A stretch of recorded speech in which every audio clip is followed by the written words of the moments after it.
Dios les bendiga, buen día, mucho gusto. Mi nombre es Juan Carlos Castillo. Es una bendición estar hoy aquí para compartir la palabra de Dios, para entregar un mensaje de esperanza, un mensaje de amor, un mensaje de salvación en este día. En la antigüedad había una comunidad que había perdido la paz, la tranquilidad, que andaba angustiada. Hoy también existe una comunidad que ha perdido la paz, la tranquilidad y que también anda angustiada. Pero a través de su palabra nos muestra hoy cómo recuperar esa paz, esa alegría y esa tranquilidad para no andar angustiados. Quiero invitarte entonces a que vayas conmigo a la palabra de Dios en la carta a los Filipenses, capítulo 4, versículo 4 al versículo 7. Y dice la palabra del Señor de la siguiente forma: regocijaos en el Señor siempre. Otra vez digo, regocijaos. Vuestra gentileza sea conocida de todos los hombres. El Señor está cerca. Por nada estéis afanosos. Sean conocidas vuestras peticiones delante de Dios en oración, ruego y con acción de gracias. Y la paz de Dios, que sobrepasa todo entendimiento, guardará vuestros corazones en Cristo Jesús. La palabra de Dios nos dice que el Señor quiere darnos esa paz que sobrepasa todo entendimiento. El Señor quiere darnos una paz que sobrepasa todo entendimiento. Pero ¿cómo hacer para recuperar esa paz que sobrepasa todo entendimiento? ¿Cómo hacer para recuperar esa tranquilidad? ¿Cómo hacer para no andar en ansiedad? La palabra del Señor dice, en primera instancia, alegrémonos en extremo. Alegrémonos en extremo. Cuando miramos el capítulo 4, versículo 4, el apóstol Pablo bien dice, regocijémonos. Regocijarse es alegrarse, es estar contento, es estar dichoso, es alegrarse en extremo. Pero cuando Pablo dice esto, cuando Pablo escribe esto, a las personas que se le escribe, Pablo se encuentra en prisión.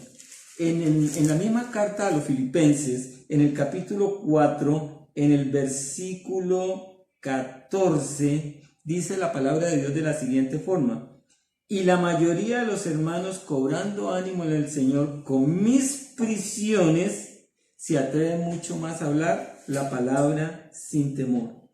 En ese lugar estaba Pablo enfrentando unas situaciones, aparte de la incomodidad, aparte de la cárcel, que personas fuera de la cárcel, personas que estaban libres, estaban causando opresión, estaban hablando de manera no apropiada. Como dice Pablo en el versículo 16, los que anuncian a Cristo por contención, no sinceramente,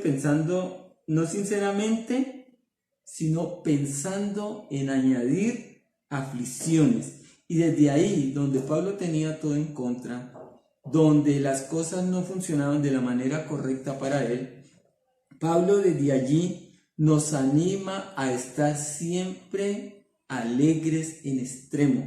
Cuando uno lee el capítulo 4 nuevamente, el apóstol Pablo dice que nos alegremos en el Señor siempre, y vuelve y lo repite, que nos alegremos en el Señor. Otra vez os digo, regocijaos, que nos alegremos en extremo. Siempre está Pablo animando a alegrarnos en medio de la crisis, en medio de la dificultad, en medio del problema, en medio de la situación que está viviendo, en medio de la dificultad que tiene. Hoy en día nosotros no estamos en prisión, pero de alguna forma nos sentimos como si estuviésemos prisioneros. Durante este tiempo, para recuperar, para no entrar en enfermedad mejor, en diferentes lugares del mundo se ha declarado un acuartelamiento para que la enfermedad no se siga extendiendo. Y ese encierro a veces provoca angustia, a veces provoca problemas en la casa, a veces provoca intranquilidad. Y obviamente el ambiente en la casa no va a ser de alegría. A eso súmele que el dinero se escasea, a eso súmele que muchas personas quizás no tienen la posibilidad de emplearse, que están pensando qué vamos a hacer mañana, y cada vez uno escucha que ese encierro es más prolongado. Inicialmente a nosotros en nuestro país nos habían dicho que iban a hacer una especie de ensayo que era más o menos 3-4 días, pero después lo prolongaron más, y obviamente que eso es en bien nuestro, para mejoría nuestra.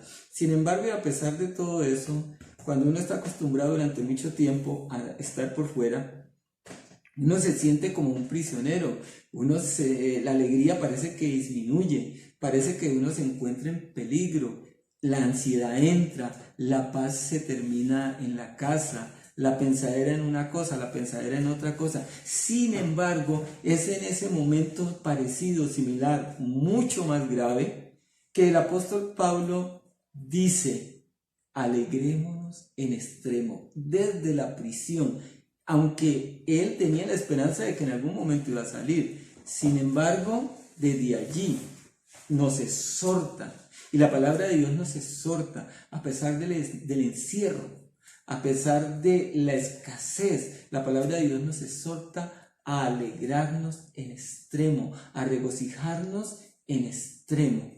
Sin embargo, la base de la alegría del apóstol Pablo no está en las condiciones buenas o malas que pueda tener, sino que la base para esa alegría está en Cristo.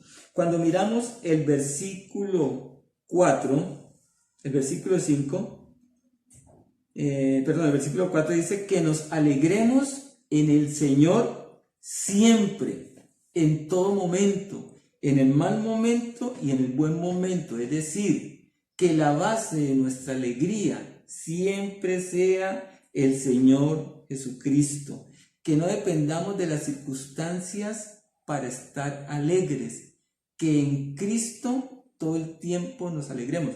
Pero bueno, ahí surge una pregunta. Ok, igual, el problema no se resuelve porque nos alegremos en Cristo.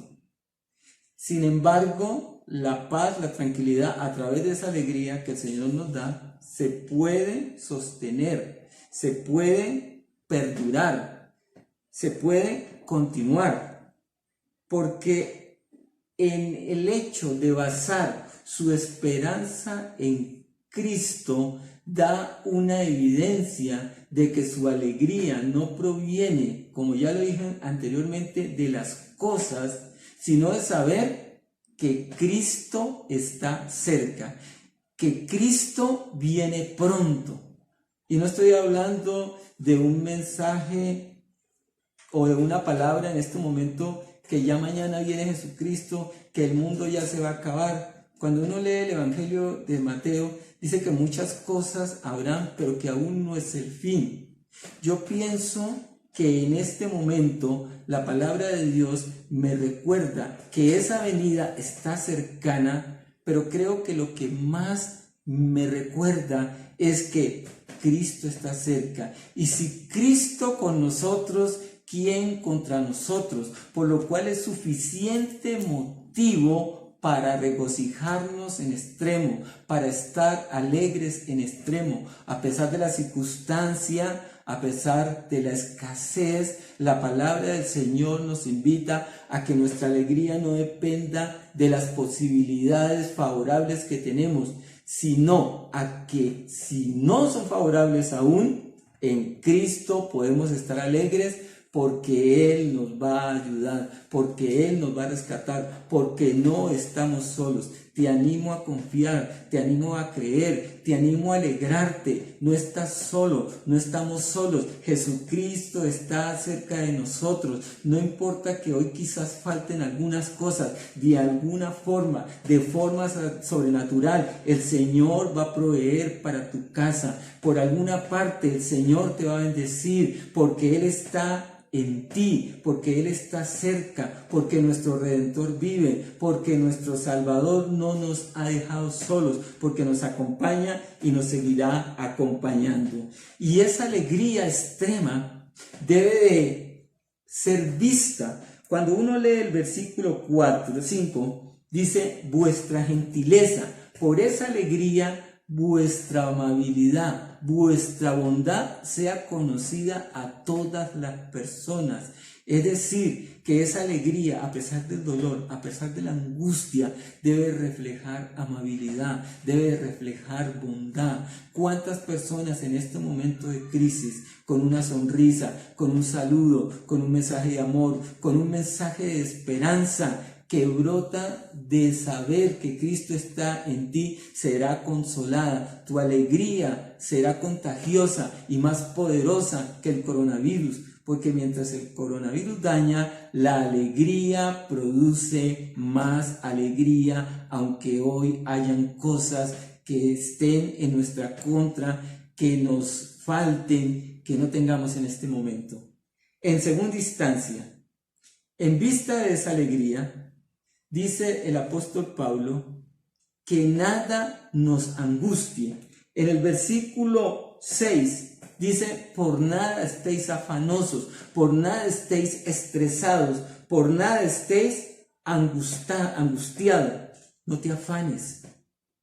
El afán trae más afán. El afán trae frustración. El afán trae falta de fe. Muchas cosas faltan, muchas cosas necesitamos, pero el apóstol Pablo nos muestra cómo ni siquiera en las circunstancias más negativas se angustió. En las circunstancias de la prisión, en las circunstancias cuando a esa comunidad que le había compartido la palabra de Dios, otra comunidad estaba intentando meter doctrinas erradas. Cuando en esa comunidad que él estaba viviendo había mucha presión, porque cuando leemos los versículos anteriores, los que están en el capítulo 4, versículo 1 al versículo 3, narra cómo dos hermanas habían peleado, estaban en disputa. Sin embargo, en el versículo 1 dice Pablo que permanezcamos firmes en Cristo, porque la ansiedad nos saca de Cristo. Por eso que la ansiedad, que la preocupación, no produzca ansiedad. Que la preocupación, que los problemas no produzcan angustia. Así es de que Pablo, ni por las circunstancias negativas que estaba viviendo, había entrado en ansiedad. Tampoco por las circunstancias económicas. En el capítulo 4, versículo 11, dice el apóstol Pablo: no lo digo porque tenga escasez, pues he aprendido a contentarme cualquiera que sea mi situación. Cuando tú no entras en ansiedad por lo que te falta, muchas cosas nos están faltando.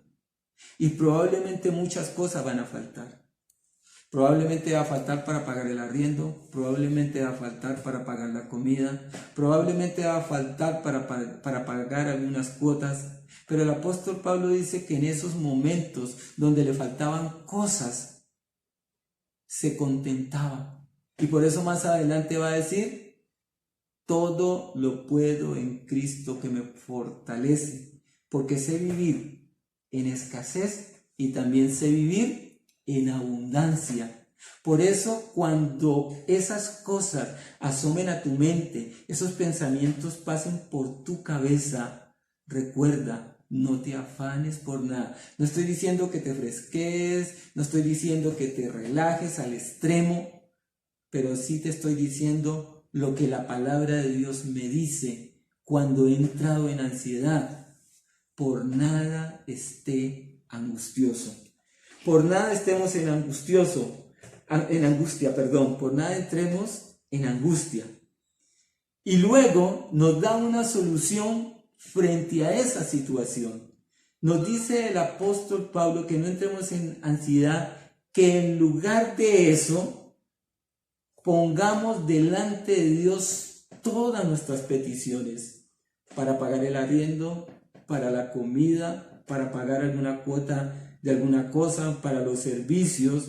El apóstol Pablo nos dice que todas esas cosas las coloquemos delante de Dios, incluso la solución al coronavirus. La ciencia ha avanzado mucho, pero en este momento se encuentra imposibilitada, y yo te aseguro que si no todos, estamos entrando en ansiedad por lo que está haciendo el coronavirus. Pero ni siquiera frente a eso el apóstol Pablo nos dice que le permitamos entrar en ansiedad, que mejor le presentemos eso a Dios en oración, en comunión, en hablar con Él. Pero también nos dice que lo hagamos en ruego, en clamor. Y también nos dice que lo hagamos con acción de gracias. Yo quiero invitarte a que vayas conmigo al Salmo 116. En el Salmo 116 hay una muestra de una persona que está atravesando una situación igual o similar, una situación difícil como la que estamos viviendo. Y frente a esa situación, en lugar de entrar en ansiedad, lo que hace es entrar en oración. Salmo 116. Y en el Salmo 116 nos muestra 3 aspectos importantes para cómo orar, para cómo clamar, para cómo pedirle al Señor. Es un salmo de acción de gracias. El Salmo 116 en el versículo 3 dice de la siguiente forma, describe la situación. Me rodearon ligaduras de muerte. Me entraron las angustias del Seol, angustia y dolor había yo hallado. Y si miramos el panorama, si observamos el panorama, es en el que estamos vueltos. Lo hemos visto en España, lo hemos visto en Italia, lo estamos viendo en Estados Unidos, lo estamos viendo un poco en Colombia, se ha visto en Ecuador, se vio en China. Un panorama desolador. Pero ante eso el salmista no entra en ansiedad, sino que va delante de Dios, presenta la situación, describe la situación y luego en el versículo 4 ruega al Señor y dice la palabra del Señor, entonces invoqué el nombre de Jehová diciendo, oh Jehová, libra ahora mi alma. Libra ahora mi alma cuando la enfermedad, cuando la angustia carcome, destruye, daña. Es el momento para clamar. Y si en este momento hay ansiedad, hay angustia por lo que está ocurriendo, clamemos al Señor, oremos al Señor. Pero en el versículo 6 hay una parte donde el autor sagrado da acción de gracias, el salmista, y dice el versículo 6, Jehová guarda a los sencillos, estaba yo postrado y me salvó, estaba yo postrado, está agradecido con el Señor por lo que ha hecho o por lo que el Señor va a hacer. Por lo tanto, hoy es un día para darle gracias al Señor por lo que Él está haciendo, por lo que Él ha hecho y por lo que Él hará. Es un momento para darle gracias al Señor porque en medio de las circunstancias el Señor ha provisto, el Señor ha sanado, el Señor ha obrado. Es un momento poderoso para decirle al Señor, gracias por lo que has hecho en mi vida. Gracias porque has obrado en mi vida. Y finalmente, en tercera instancia, así la paz de Dios protegerá nuestra mente. Es una paz que supera toda comprensión. No es la paz humana que depende de las circunstancias, que depende de las cosas, que depende de que todo esté funcionando bien. En esa época existía algo que se llamaba la paz romana. La paz romana había sido dada porque Roma tenía el control. Sin embargo, era una paz que fácilmente se podía quebrar. Era una paz frágil porque estaba sustentada sobre el esfuerzo del hombre, porque estaba sustentada en que todo estuviera controlado. Pero hay cosas que no podemos controlar. Hay situaciones que no podemos controlar. Pero la paz que promete el Señor es una paz que sobrepasa toda comprensión. Es una paz que produce sosiego y tranquilidad en momentos de crisis, es cuando todo el mundo corre, es cuando todo el mundo grita, es cuando todo el mundo, o no todo el mundo, la mayoría de personas o los que estén a tu alrededor pueden pensar, y este es que no siente, y a esta qué le pasa, ¿por qué no se mueve? Pero no es que te despreocupes por las cosas, es que estás sosegado, es que estás tranquilo, porque hay una paz sobrenatural que ha inundado tu ser. Es una paz que protege nuestra mente en Cristo, que guarda nuestra mente, que no deja afectar nuestra mente por las cosas negativas, por cómo suben cada vez más personas contagiadas, por lo que está ocurriendo en el mundo. Es una paz que no te lleva a la pérdida de la fe y de la esperanza. Es una paz que guarda tu mente, que aún en medio del dolor, que aún en medio de la aflicción puedes ver una luz, y no al final del camino, una luz desde ya, una luz que te muestra que la bendición, que la salvación está pronta y se puede mover todo, pero tu mente, tus pensamientos no se llenan de negativismo, sino que se llenan de positivismo, pero no un positivismo de palabra, un positivismo, diría yo, de fe, de confianza, de tranquilidad, de creer que lo mejor está por venir. Es una paz que permite que nos alegremos en extremo a pesar de. Es una paz que no permite que la ansiedad te robe la alegría. Es una paz que sobrepasa todo entendimiento. Hoy quiero animarte, hoy quiero invitarte a que repliques esta palabra. Hoy quiero animarte a creer, hoy quiero animarte a dejar que Dios guarde tu mente y tus pensamientos. Hoy quiero animarte a alegrarte en extremo, de modo que las personas quieran acercarse a ti, porque hay confianza, porque hay esperanza, porque hay fe, porque no estás ansioso, porque no estás angustiado. Hoy quiero pedirte en el nombre de Jesús que compartas esta palabra, que veas esta palabra a través de Facebook, a través de YouTube, que ingreses, que te suscribas y que sigas bendiciendo a otros. El Señor te bendiga grandemente en el nombre de Jesús.